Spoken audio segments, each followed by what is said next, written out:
Hi folks, today I wanted to give a few tips and tricks about how to do a self-tape, especially right now when we might be limited in our resources and what we're able to give. So I'm going to talk a little bit about the ideal situation, and I'm going to talk a little bit about what you can do if you don't have the ideal situation. So let's talk about, first of all, a few logistics. In terms of camera setup, you want to put your camera so that it's about here, so that I'm getting a bit of torso, and I have a little bit of space between above my head, I should say, and that I have space in which to gesticulate. This is probably a little bit too tight, so I could actually, if I were to back up, I have a little bit more of my torso, and I have all of this wingspan. Okay. The other thing to think about is that if you are filming with a wall behind you, if you take just a hair of a step, half a step forward, it will give a little bit of dimension to you so that you don't look so 2D, all right? Second thing, in terms of your setup for the camera, I know that it might not be possible for you to have a ring light or a tripod or something like that to hold your camera. You might not even have another person to hold your camera. That is okay.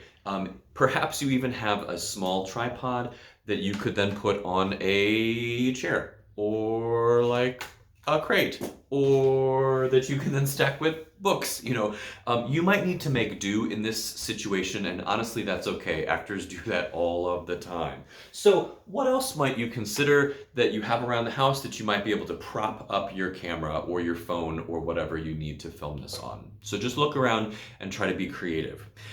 The next thing we're going to talk about is light. Now, like I said, in an ideal situation, you would have a lot of light. You want to think actually a little bit more theatrically. You want to think about a key, a fill, some front light, but you might not have all of that.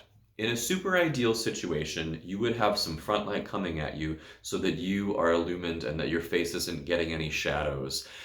In an ideal situation, you'd also want something coming from the side so that you have a little bit of dimension, all right? In this situation right now, I can tell you that I have my ring light that is facing me. I am in my dining room, and so I have a dining room light that is casting down light on me. I also have my kitchen light on, and that's giving me just a little bit.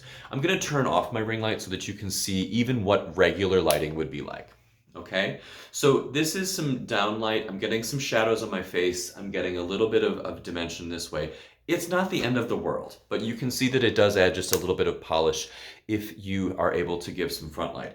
Now, if you don't have a professional setup or you don't have a diffuser or anything like that, that's okay. But you can achieve this by putting a lamp or a floor lamp, something that's going to be in front of you, that will give you a little bit of dimension. Play around with an angle, see what works for you. It might be front facing. It might be a little bit more on the diagonal. So just see what works with your situation. Next, background. Let's talk about what should be behind you. In an ideal situation, you will want a blank background behind you, or at least something that's regular, something that is regular in rhythm, regular in texture. So like brick is not necessarily blank, but it does create what you could put forward as like a non-busy background. So for example, like I said, I'm in my dining room, and my walls are not necessarily chock full of things, but I do have this piece of art. Let me just show you. This is not a bad background, but it does it gives you more information about your space than you might want to. All right, so even if I take this down,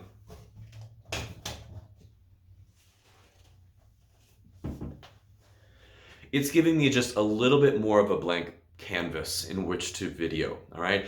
It does not have to be a perfect wall. Just look around for something that might give you the most amount of space, and also the least amount of busyness going on behind you. All right. So with those logistics aside, let's talk about your actual self-tape. So when it's time for you to tape, you want to go ahead and slate just like a regular audition. This does not have to be a big deal. You just need to say your name. You need to say what you're going to be singing. If this is in a callback situation, you might include that this is for this particular role. Okay.